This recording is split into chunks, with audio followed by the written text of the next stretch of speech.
Hello, everyone. My name is Liz Seaton, and I am a curator at the Mariana Kistler Beach Museum of Art at Kansas State University.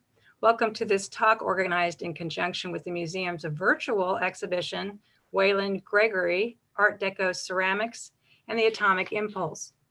The exhibition website launched in mid-October. We're very excited about it. It's accessible on the museum's website, www.beach.kstate.edu. Waylon Gregory was Kansas born. He became a versatile and prolific ceramicist during the period between World War I and World War II, and for several decades after.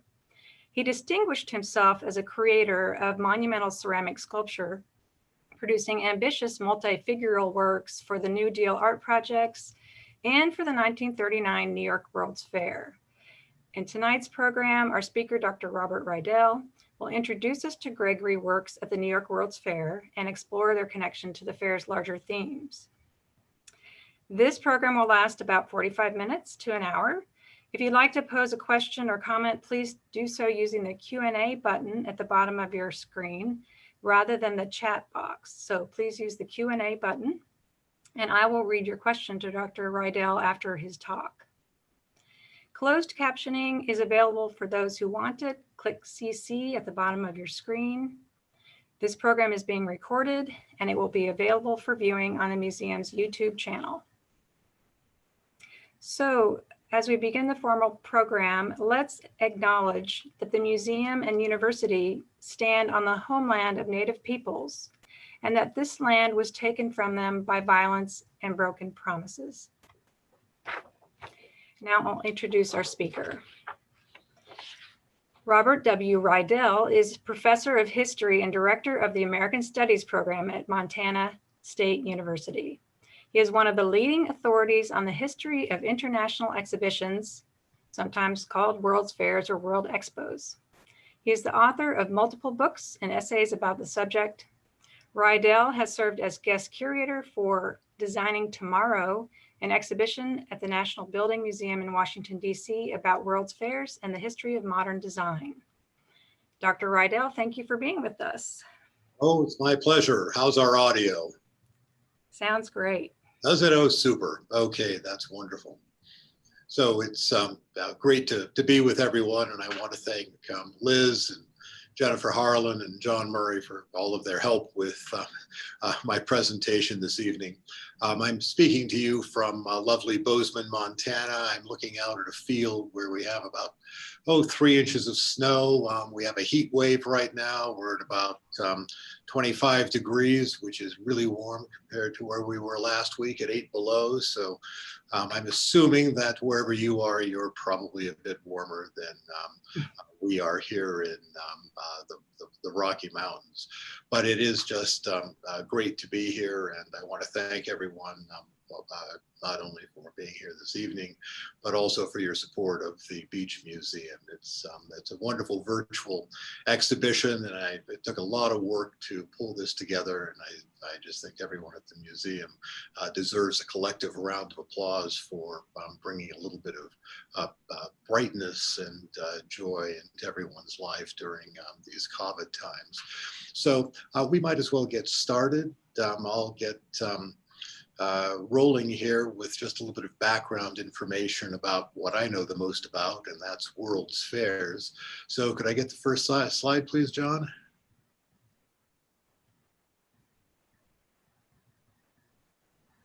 So this is always the pivotal moment for any time I lecture about World's Fairs, because if my slides don't work, then I'm toast. So I'm deriving a certain measure of satisfaction from seeing this familiar slide.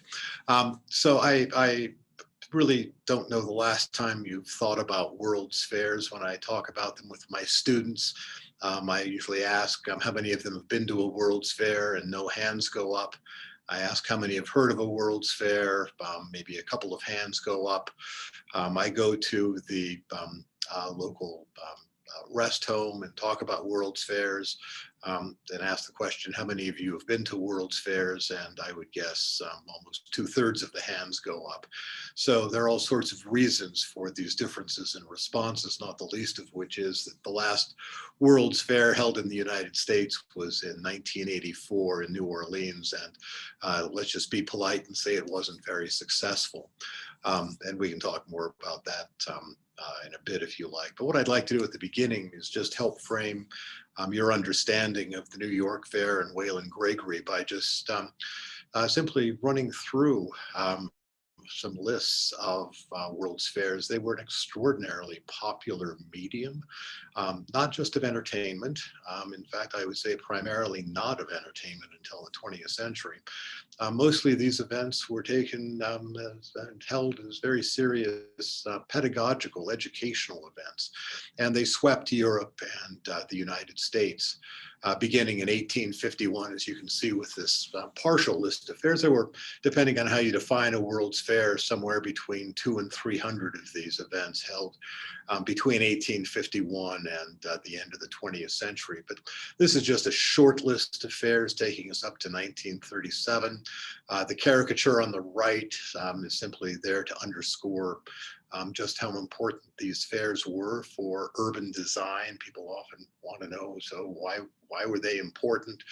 The Eiffel Tower is usually a good short answer, a short response to that question. So here a caricature of Gustav Eiffel, and there he is dressed up as the tower that bears his name. The tower built for the 1889 Paris Universal Exhibition. And then the slide you see down in the corner from a terrifically important fair held again in Paris in 1937. This was the Exposition of Modern Arts. Why study World's Fairs? There are all kinds of reasons I could give you, but this slide pretty well sums them up. So this is 1937. This is Europe. You know your history well enough to be able to position the date and place. Right behind the equestrian statue, there is a building. You can't see it very well, but it has a statue of a heroic worker. That's the pavilion of the Soviet Union. To the right of that is an image of another tall sort of concrete building. It was designed by someone you've heard of. His name was Albert Speer. He was Hitler's architect. So two pavilions of two powers about to go to war, and sandwiched in between them, the Pavilion of Spain, which debuted for the world to see Picasso's Guernica. So why study World's Fairs? They're interesting to study for a variety of reasons, not the least of which is that they are really designed primarily to offer blueprints for the future. And that future is often one that comes out a bit different than the organizers intended. Could I get the next slide, please?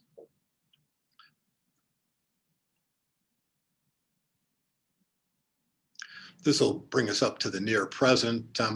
World's Fairs, some smaller ones after the Second World War, and then into the near present. If you just take a look at this list, one of the questions I'm often asked is, so whatever happened to World's Fairs? Are they still held? And the answer is, yes, they are still held. And if you go to the very end of the list, you'll notice that there was one in Milan in 2015, 2010, a massive, the biggest World's Fair, World Expo, as they're now called, ever, held in Shanghai, China. It attracted about 70 million people. So the medium itself is very active. It's alive and well, believe it or not, even though most Americans don't know much about them these days. Next slide, please.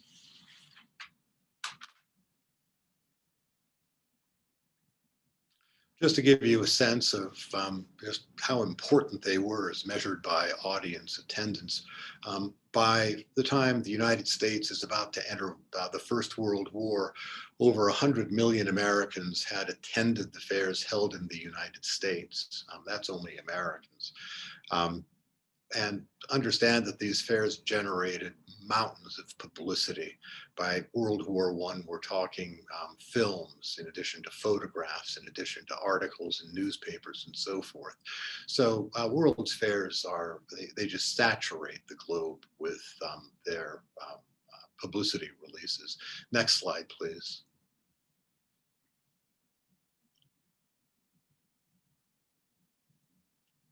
Between 1851 and the onset of the Second World War, it's not a misprint here, about 1 billion people worldwide. This is a figure calculated by my friend Paul Greenhalgh, another historian of World's Fairs. About 1 billion people attended World's Fairs around the globe.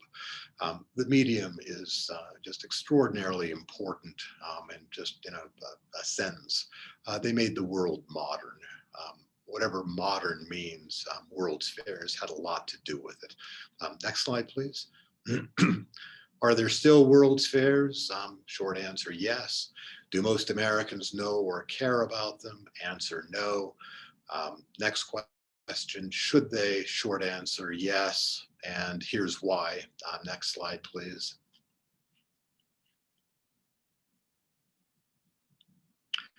This is the first World's Fair, World Expo held in the Middle East. And it should be going on right now in Dubai, but because of COVID, it was postponed until next year. Stay tuned. This is a kind of fanciful image, but probably captures some kernels of truth. This is going to be a monumental show and showcase. The theme of the exposition is connecting minds, creating the future, and it will be something to pay attention to. Again, going back to the point I made earlier, these fairs are just not sort of idle fantasies of creativity. They really are intended, given the billions of dollars they take to put on, to lay down blueprints for the future. So if you're wondering what this century is going to look like as it unfolds amidst all of the chaos of the moment, I would really invite you to learn more about this exposition. And if you're interested about the United States and its role in the world, you might want to pay attention to how the United States is being represented at this exposition. Next slide, please.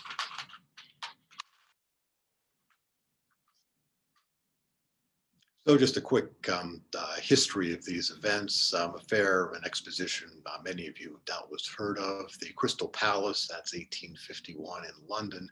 It's the exposition that kicks off this worldwide movement. Also another image of Paris and the Eiffel Tower. What I love about the image of the Eiffel Tower here is that really the centerpiece is not just the tower, but electricity. Understand electricity is young. Understand that in 1900, electricity is really just beginning to illuminate cities. And just to underscore the point, the Paris Universal Exposition of 1900 was open for 6 months, and it attracted an attendance of 50 million people. Next slide, please.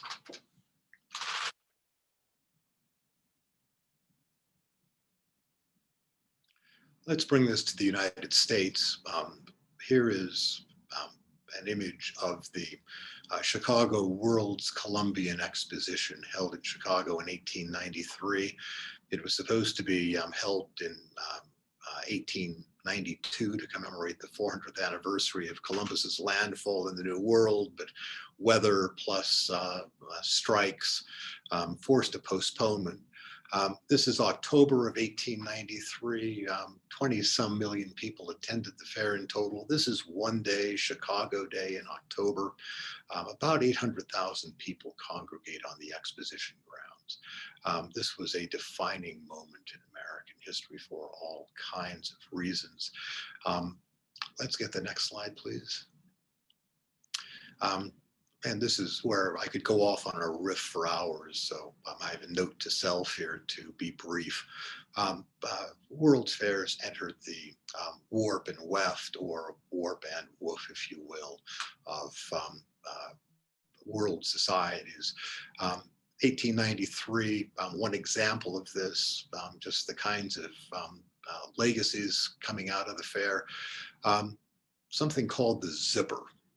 it's introduced to a mass market at the 1893 Columbian Exposition. We could talk about other commodities that are popularized through World's Fair. Next time you have a can of Campbell's tomato soup, before you open it, just take a look at the label, and at the center you'll see an emblem. It's the gold medal, the Medal of Honor from the Paris 1900 World's Fair. And let's just be honest, if you're an American soup maker, a canned soup maker, and you get a gold medal from Paris, aren't you going to center that? Indeed you are, and Campbell still does. When planes are flying again and you're stuck in an airport bar, one good way to maybe get a free drink is to ask the bartender for a selection of beverages from the shelf, and take a look at the World's Fair labels that dot and grace the labels of alcoholic beverages. Next slide, please.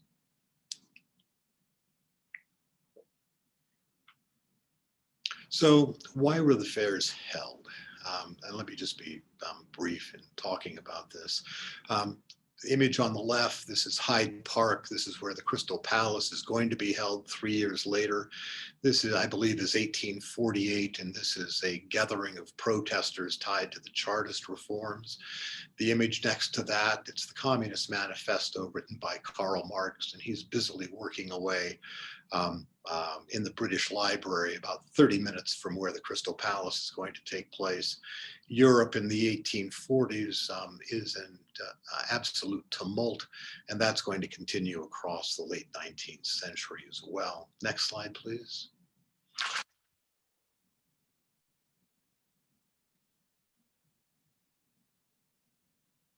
And of course, things were a lot better in the United States, right? Image at the top on the left. We had something in the 1860s, 1861 to 1865, called a Civil War. Some 700,000 casualties. The question that usually takes me an entire semester to resolve for my students. So how, if at all, does one recover from a civil war? How does that happen? And just to cut to the chase here, my answer in large part has to do with the advent of the American World's Fair tradition and the dozen or so fairs that took place in this country beginning in 1876 with the Philadelphia Centennial. But understand, after the Civil War, America is beset by conflict. 1873, an industrial panic. 1893, a full-on depression that's going to last 5 years. And then at the center bottom, to give you a sense of the tumult and the Gilded Age, an American president, William McKinley, assassinated by a reputed anarchist at, of all places, a World's Fair in Buffalo, inside the Temple of Music. Next slide, please.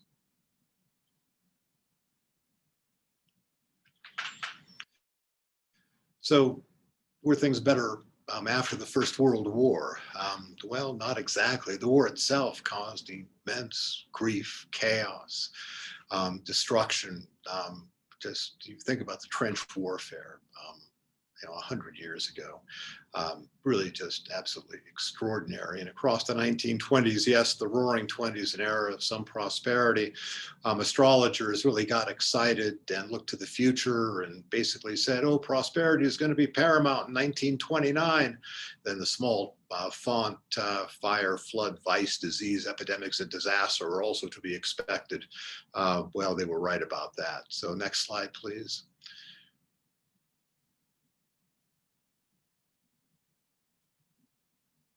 And just as in the past, World's Fairs had been held to provide cultural ballast and to help build national identities, rebuild national identities, so too the fairs of the 1930s. And these begin in Chicago in 1933. It's an extraordinary event. 33 is the single worst year of the Depression, rampant unemployment,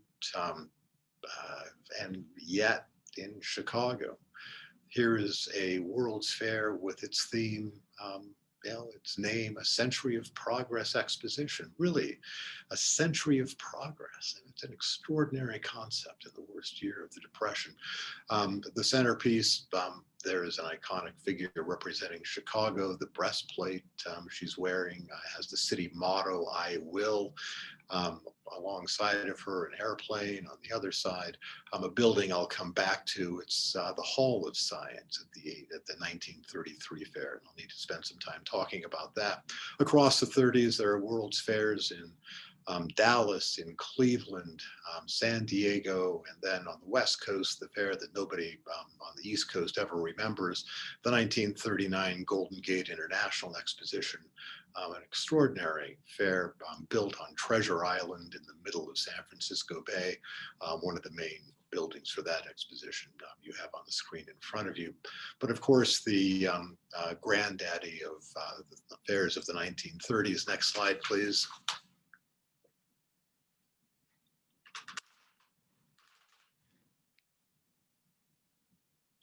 It's the New York World's Fair, coming at the end of the Depression, and just the context, it's just so important to recall.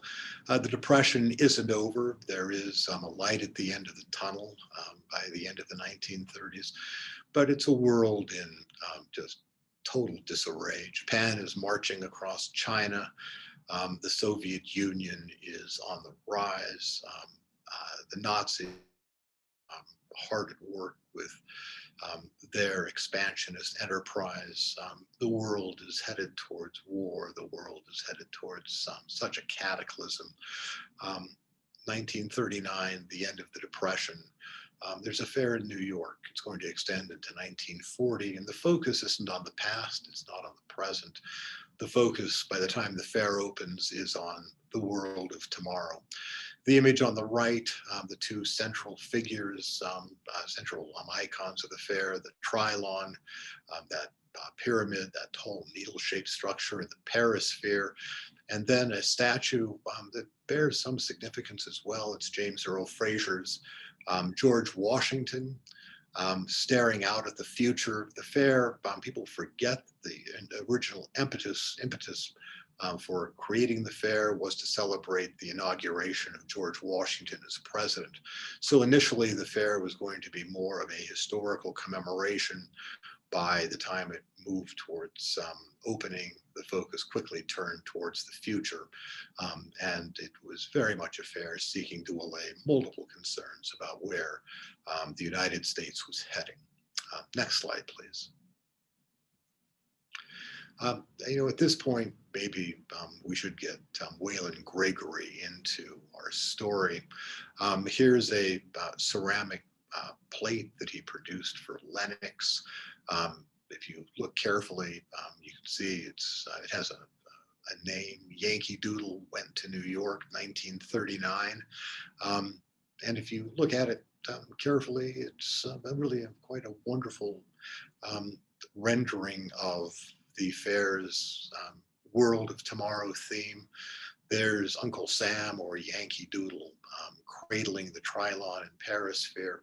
And Gregory has a real eye and ear for the cultural currents, and he understands perfectly well just how important these expositions have always been for building and rebuilding an American national identity.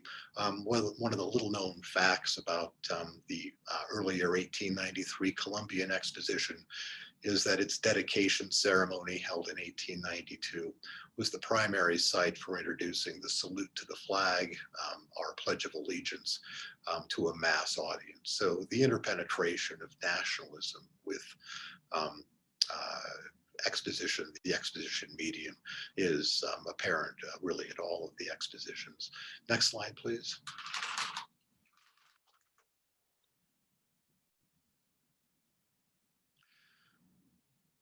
This is Gregory's probably his most famous work, and I'm so grateful to Dr. Tom Folk for all of his work on Gregory, and for really informing me so much about his work at the fair, and for all of the work that he did in just consulting on this exhibition at the Beach Museum.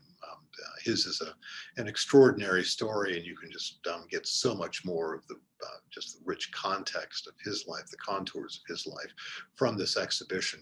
But this was pretty much what people saw when they left the subway, to go through one of the main entrances to the fair. They saw Gregory's fountain right in front of them, and they also saw behind that the Contemporary Art Museum. So this Fountain of the Atom, remember this is 1939, no atomic bombs yet. People thought about atoms really as curiosities, I suspect, more than anything else. And then they see Gregory's steel frame fountain, and it stands in a plaza called Bowling Green Plaza. And one of the first things they see when they leave the subways. And it's an absolute showstopper. It has 8 terracotta figurines, 4 male, 4 females representing electrons. And above them are 4 more figures representing the elements: earth, fire, water, and air. Water tumbles down over these terraces that are, and the water goes into this pool at the bottom. It's about 65 feet in diameter. It's an incredible sight that really, in so many ways, not only reflected, but helped shape the thematic content of the fair. And I'll try to make that point here in the next couple of minutes for you. But just let's zoom in on the fountain a bit more. So next slide, please.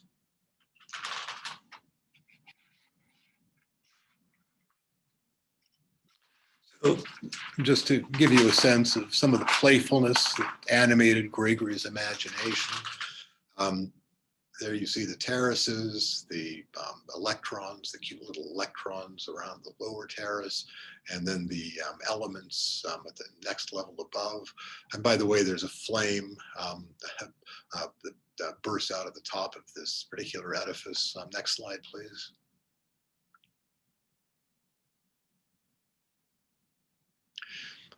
Close up of the electrons.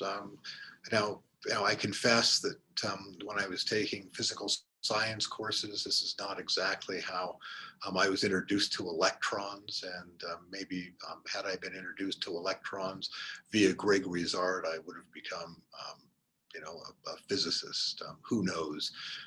And certainly who knew this is what an electron looked like. But here you see the female electron with a lightning bolt on the left, and a male electron with fins, as Gregory entitled his figurines. They're really extraordinary and just worth dwelling on for a moment, because they are not your normal electrons, I suppose, although maybe they are. Who am I to say? But they do have they're certainly eroticized, sexualized, and I would hazard the hypothesis that that is no accident, given the context of the New York World's Fair. Next slide, please. Indeed, one of the elements, this is Gregory's fire that sits on that upper terrace. It's the same idea. This is a highly eroticized image of fire. It's really, along with the others, an absolute showstopper, and brought people to stop as they entered the New York World's Fair. Next slide, please.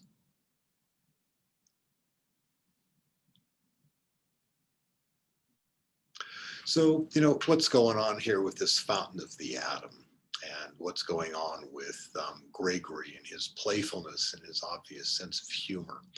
So this is a long story made short, but our own era, meaning 2021, is not the only era to have developed a strong anti-science attitude. After World War I, certainly by the 1930s, there is building anti-scientism in the United States and elsewhere, largely because of congressional investigations into the manipulation of the Wilson administration by America's chemical industries. And the Senate alleged, and more than that, I think pretty convincingly showed, that the Wilson administration had been manipulated to get into the First World War, to serve the interests of DuPont and other chemical industries. And there was an amazing backlash against science, and it was deeply felt in the scientific community, and scientists across the late 1920s, early 1930s were really thinking hard about how to rebuild public support of the sciences. And a physicist at Northwestern University, his name was Henry Crew, decided that the Century of Progress exposition in Chicago afforded a golden opportunity to popularize science. And what he came up with was the idea to create at the 1933 fair what he called a carnival of science. Next slide, please.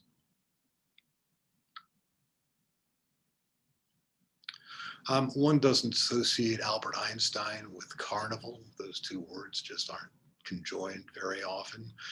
But I think it absolutely no accident that Wayland Gregory's Fountain of the Atom attracted Einstein's attention when he appeared at the New York World's Fair to open the fair. He's the one who threw the switch to set it in motion. He loved the Fountain of the Atom, wanted to meet Gregory. They hit it off, and Gregory was invited to sit in the back of one of Einstein's classes and do some sketches, some of Einstein, the result of which is this pretty remarkable bust. Einstein and science are everywhere apparent at the New York World's Fair in some surprising places, I might add. Next slide, please.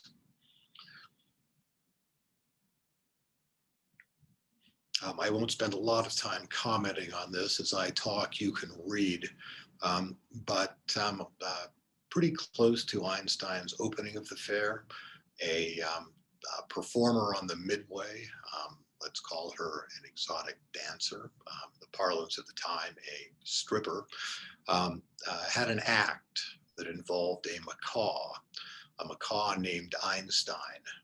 That at the beat of seminal drums along the fair's midway proceeded to remove her bra. Let's call it the Carnival of Science. Next slide, please.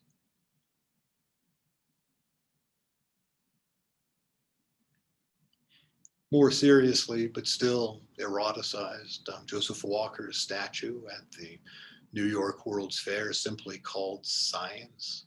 Science was everywhere represented at the fair, sometimes seriously, sometimes in carnival or carnivalesque form.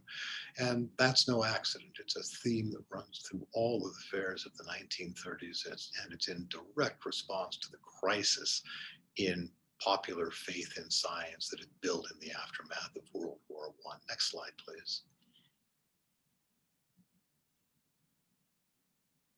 So back to Chicago. There's that building that I mentioned to you from the poster earlier on in my presentation. This is the Hall of Science. It was initially called the Temple of Science, but rechristened the Hall of Science. And here it is at its opening. This is the theme building, the centerpiece of the Century of Progress exposition. Next slide, please. Extraordinary exhibits about science throughout the building, from all of the basic sciences, and including some important pseudosciences. One in particular, eugenics, exhibits were part of this presentation as well. Next slide, please. The centerpiece of the fair of the Hall of Science was really this outdoor sculpture. What is it? Well, if you look carefully, you'll notice that it's a rather large-footed robot hunched over two human figures.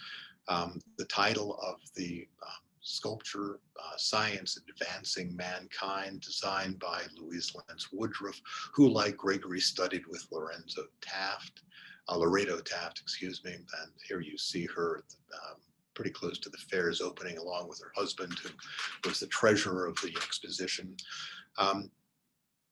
The overall theme of the fair is one worth bearing in mind. So I'll just give it to you slowly so that it can resonate. The overall theme of the Century of Progress was this: science finds, technology applies, man conforms. Next slide, please. These fairs, as I said, entered the warp and woof of American society. Science advancing mankind didn't disappear after the fair was closed.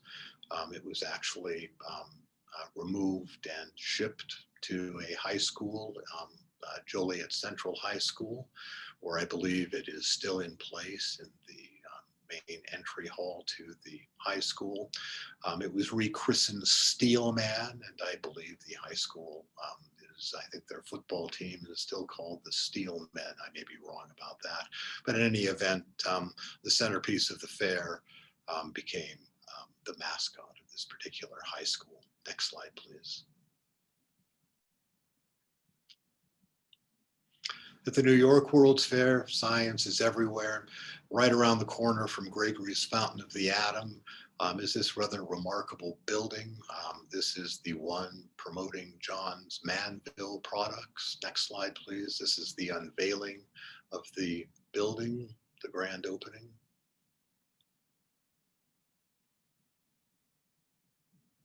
Next slide. Oh, thank you. So it's worth just, I guess, looking at. That is Asbestos Man, as he was called. And there really was a costume figure in the building called Asbestos Man, dressed in, yes, an asbestos suit. And there is asbestos, the magic mineral that was going to save the world from fire.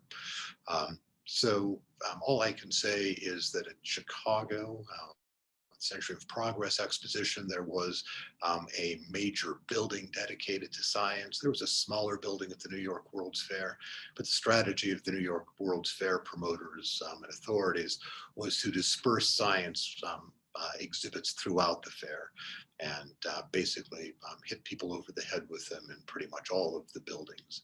Next slide, please.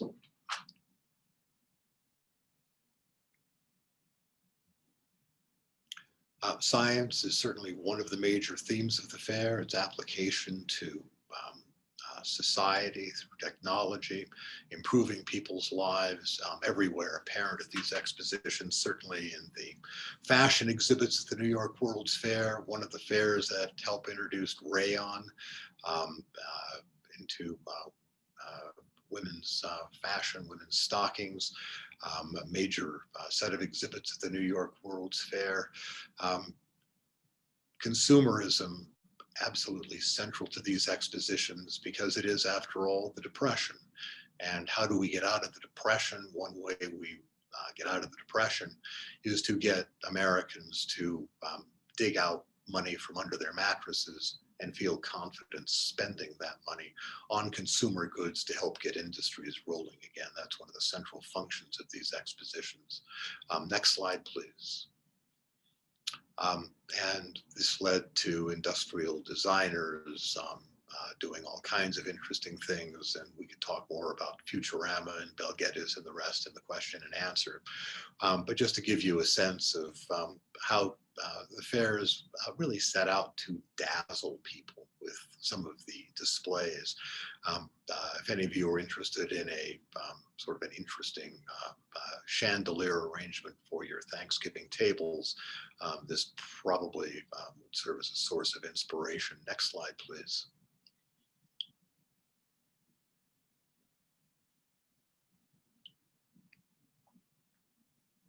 And just as Gregory is so in tune with the scientific side of the fair and the erotic side of the fair, he's very much in tune with the consumer side of the fair. And the next two slides are really reflective of General Motors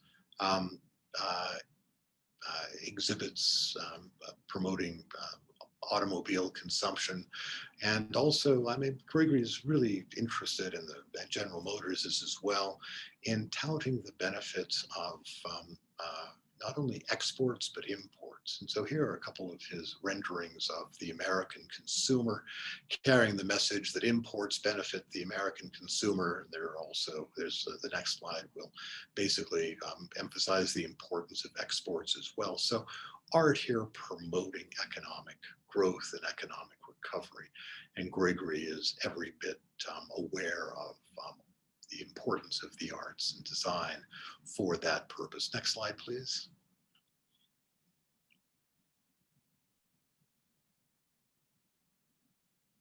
Oh, I think I may have gone by one. That's okay. And maybe I left it out. But in any event, I really do want to, but you can probably tell I can really spend a long time talking about these events, and that's all well and good, but sometimes not. So I think this is maybe a good point to just move towards our own world of tomorrow with your help, and a good time to stop and take some questions from you. So I'm happy to do my best to respond. So please fire away. Hi, yes. So again, if you'd like to pose a question, click on the Q&A button at the bottom of your screen and write your question, and I'll pass it along to Dr. Rydell. And I'll give you a minute or so to add questions to the box. I might want to, you mentioned that we might continue the conversation about the GM or the General Motors building and Gregory's exhibit in it. So so there's a nice brochure about the part of the GM building, which was just huge and massive, and was a lot about sort of envisioning transportation and super highways in the future and how they would function for the country. But yeah, his exhibit was focused on how cars were made and what kinds of materials needed to be imported and exported or imported in order to make them, and the importance of that, the criticalness of it. In fact, according to GM. And I just was wondering if you could comment on the trade issues that they're bringing up with that brochure and that exhibit. There seemed to be some concern on their part to convince Americans about the importance of trade, whether issues in 1939 connected with that, maybe the war, that you could comment on. Yeah, well, the answer involves looking backward and looking forward. So the backward part of it is the 1920s and certain sentiments of isolationism, which never translated into isolation from international economics, but in the popular imagination, basically had a kind of America First side to it. So I think there was not a lot of public understanding of the importance of imports coming into this country. The automobile industry would be dead in the water without rubber coming from Henry Ford's plantations in Brazil's and Firestone's plantations in Liberia. So there's that whole part of it. And then looking to the future with Europe on the brink of war and actually at war in 1939. If you're looking to the future and trying to sustain an economy that's very shakily rebuilt, it's pretty clear you're going to have to do that by drawing on imports as well. And by drawing imports into this country, you're going to help build consumer economies overseas for American goods on the assumption that American industry gets and American manufacturing and agriculture gets back into the productive cycles that it had enjoyed in the 1920s. So it's so Gregory is really GM and Gregory are very much interested in trying to build in the popular imagination a sense of how important it is to start thinking in terms of economic interdependence. Yeah, and those exhibits, if people didn't see the other example, but so imports, GM is telling the visitors that imports are necessary to produce their cars if they want to meet American demand for them, and also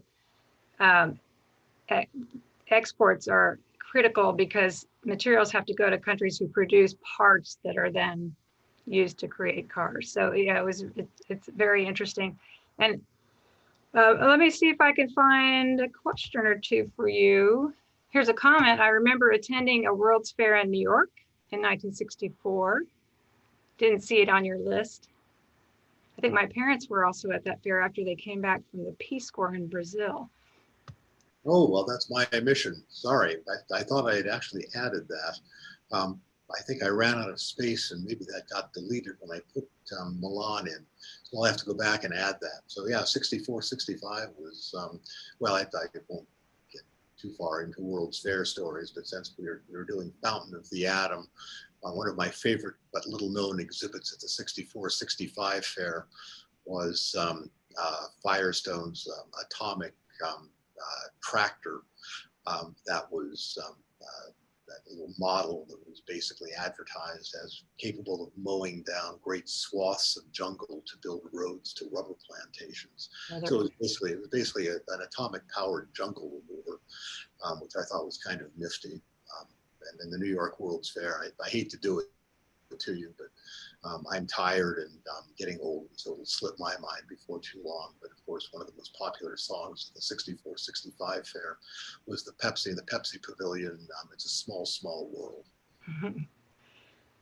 So, so going back to the New York Fair, it occurred to me that, so Gregory had 3 commissions. One was for the United States building, and we don't have as much information about that.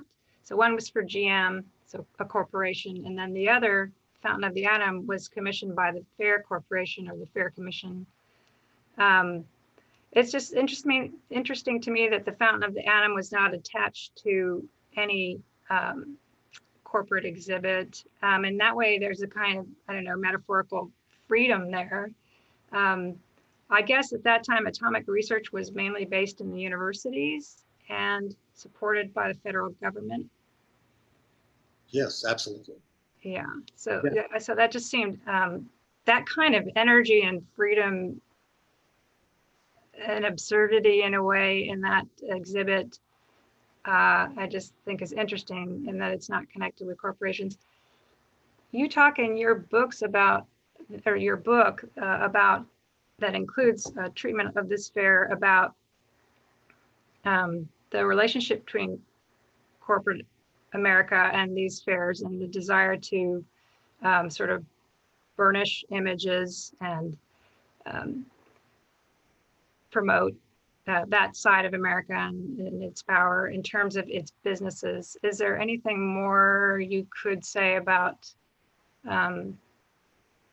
Gregory's exhibits and that idea? I know that's kind of a large topic, but.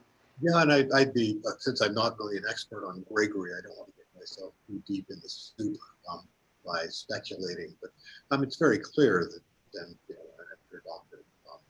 Polk clarified this, but if you're an artist at the end of the 1930s, commissions are very helpful. And clearly what these fairs do for at least some artists is offer all sorts of opportunities to become known, and not only known to the public, but also known to corporations interested in branding and coming up with new designs for products, whether it's automobiles or airplanes, buildings that whole streamlined modern ethos. Think of Bel Geddes, and all of the Art Deco-esque pieces of kitchenware that get developed. The whole the emphasis on new kinds of design that are basically, in my reading of them, intended to promote consumption, to get people to buy again by dazzling them with new ways of thinking about, imagining old gadgets, old kitchenware. So Gregory, I think, is certainly drawn to the idea. I mean, his imagination is just, I think, quite marvelous, and the way he projects his imagination onto this world of corporate design. And you see that in the GM building. I mean, he's really just so drawn into the thematic content of the GM Pavilion and trying to help people really capture the story that GM wants to tell. In some ways, it'd be really, I've not seen any accounts from visitors who left Futurama and saw Gregory's statue, but whether they actually stopped to note the connections, I'm not sure, but I don't know how they could have missed it. And we have a lot of questions about other fairs, but let me just ask one more about the Gregory project.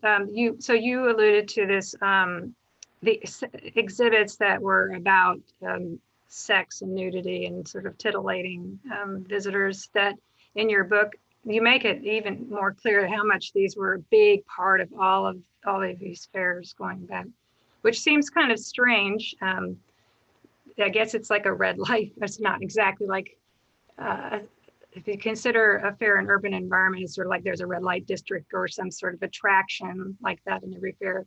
And so then you were talking about how Gregory's work was connected to that in terms of its energy. And we talked about this. If you look at a lot of the other sculpture at the fair, that was really unique, Gregory's work in that regard. But I think it's very interesting the way you make that clear that this was a big part of the fairs. And so then it maybe makes more sense, Gregory's choice there, in terms of the way he creates these allegories. Yeah, and then just very quickly, it's something I actually debated.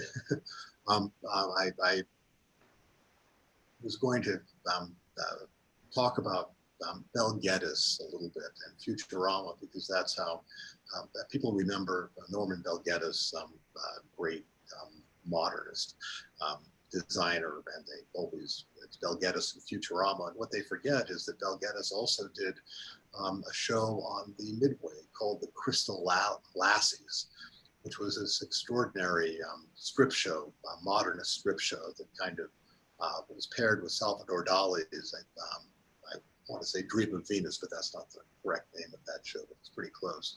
But if anyone is interested in finding out more about a more complex side to Bel Geddes, you can find plenty of imagery online about the Crystal Lassie show. So Gregory is very much a part of that. Yeah, so Geddes is the one, just to help people understand, who designed the GM building, this major, very popular exhibit that had Gregory's works about trade and import and export. And then he also did this thing you've just referred to, which just seems strange. And yeah, you're right. Gregory knew all about that. Yeah, and there's a lot to say about the industrial designers and eugenics as well, which is something that's not terribly well understood. Bel Geddes was utterly immersed in eugenics literature. Desky and others were very much interested in taking the ideas from eugenics and applying them to streamlining bodies, especially women's bodies. If you look at some of the fashion designs coming out of the 1939 fair, especially in Vogue magazine, they're really quite extraordinary. So yeah, there are just many connections we can make, but I'm sort of, probably should open this up to other people. I'm sure we get questions answered. Well, you've done a really interesting job putting Gregory in context. Let me see. Let me ask. I think another one I don't remember you mentioning is the St. Louis World's Fair. That's another comment. You're getting taken to task. Well, my apologies for not mentioning the thing. Probably because I spent about 2 hours this afternoon talking about it. So. In class. How would world fairs help human needs currently, in your opinion, in today's societal situation? Oh, what an interesting question. Let me preface it by saying that most people in the United States think the World's Fair medium is dead and it's over. The U.S. just re-entered a different set of Paris Accords. This is the convention governing World's Fairs, and this happened a couple of years ago. And it allows American cities to compete once again for World's Fairs. And there have been a couple of bids that have gone in, one from Minneapolis. There were plans laid in Miami and LA to hold World's Fairs, others as well that are sort of ongoing.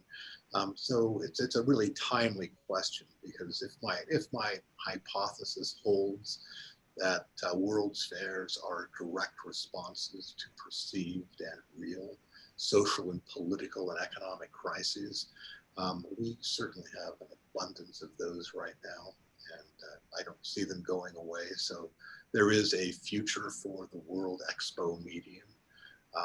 And exactly what future fairs are going to look like is really interesting. It depends on who organizes them and to what purpose. So a couple of things. There's a really interesting fair in Nagoya, Japan.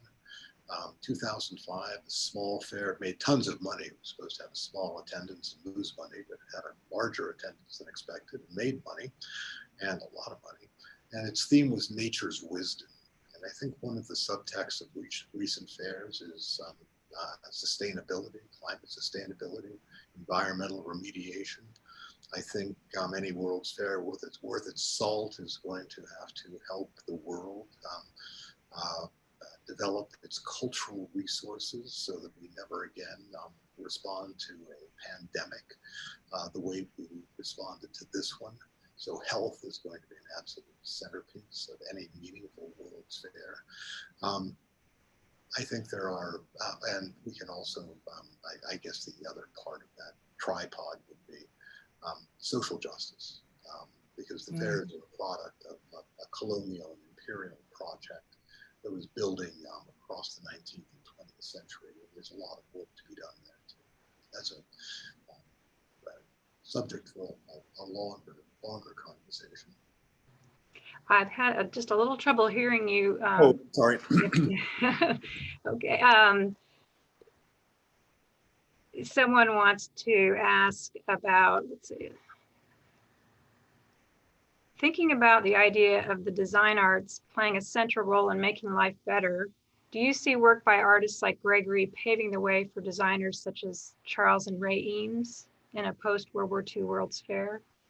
Oh, absolutely. I mean, there's, I think one of the things that, and this is something that it's part of it, it's embedded in the history of World's Fairs. So if we go back to the 1851 Crystal Palace exhibition, the prime mover was a guy named Henry Cole.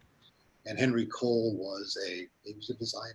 He was basically an industrial artist. Who was the one who invented the Christmas card, by the way.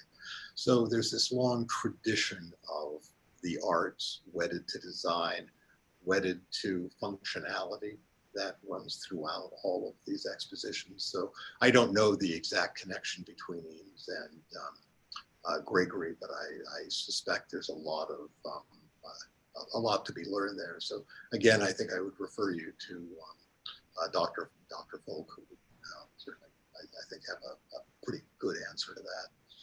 So imagine artists and designers are going back and looking at what was done in the previous fair in order to think about how they want to complement that or differ from it. Here's a kind of related question related to art at the fairs. It comes from Russell Harvey, and it is: the World's Fairs of the latter 1800s and early 1900s seem to have invested considerable effort in the visual arts for the public. I attended the Seattle Fair in 1962 and don't remember much in the way of public artwork there, nor do I get the impression that it is represented in the fairs over the last half century or so. Is this a correct analysis? If so, why has this occurred? The answer is yes. I think that is a correct analysis. I think the arts have generally been undervalued, and I think the New York World's Fair holds a partial answer to that. Fairs are generally held in cities with major art museums. And it's interesting, in Chicago and New York, it was really strange. There was a huge fight about whether to have any buildings at the fair dedicated to the arts, simply because there were so many museums in New York. Who would ever go to an art show at the New York World's Fair when you can see all the art you want at New York museums? And I think with many of the more recent fairs, there's been a sort of that same sensibility. And I think that is absolutely wrong-headed. And the New York World's Fair corrected. They actually had a couple of art buildings dedicated to the arts, the Masterpieces of Arts building, the Temporary Arts Pavilion that stood behind the Fountain of the Atom, by the way. I can't say that many of the fairs post-World War II have given as much emphasis to the arts. And that's something that I think should be and needs to be corrected. Certainly, because the arts can help us address societal problems, I think, I would argue. And that's definitely a problem if they're not represented. Well, they're not. I'm not going to say that. As well as they have been in the past. Yeah, I think it's particularly a problem for contemporary artists. And I want to be careful about, I'm not an absolute authority on fairs that have been held over the last 15 years, so I would gladly stand corrected. Well, it's a good question. Good question. Well, I will end, I think, with a question that I can help answer, and that is from Neil Erdwin. And it is, are Gregory's figurines on display in a museum? And there is an exhibition at Alfred University at the Art Museum on view right now in New York State. That exhibition, most of it was to come here last fall, but then COVID intervened, which is why we developed a virtual exhibition and have brought in speakers like Dr. Rydell to illuminate or provide, additional context for our display online. We also do have work in our collection. We've acquired Gregory works in the last 5 years, including a mural or a duplicate ceramic tile mural about 3 feet high by 10 feet wide that again is a duplicate of a mural that was in the post office in Columbus, Kansas. So that will be something to see. We've had it conserved and have it on display. That will be something to see when we are able to open to the public again. And we have some ceramic vessels and other works by Gregory. So we will hope to put those on display for you in the near future. Well, I want to thank you, Dr. Rydell. That was really great to hear from you about thank you, your everyone. research and put Gregory in that context of what you know.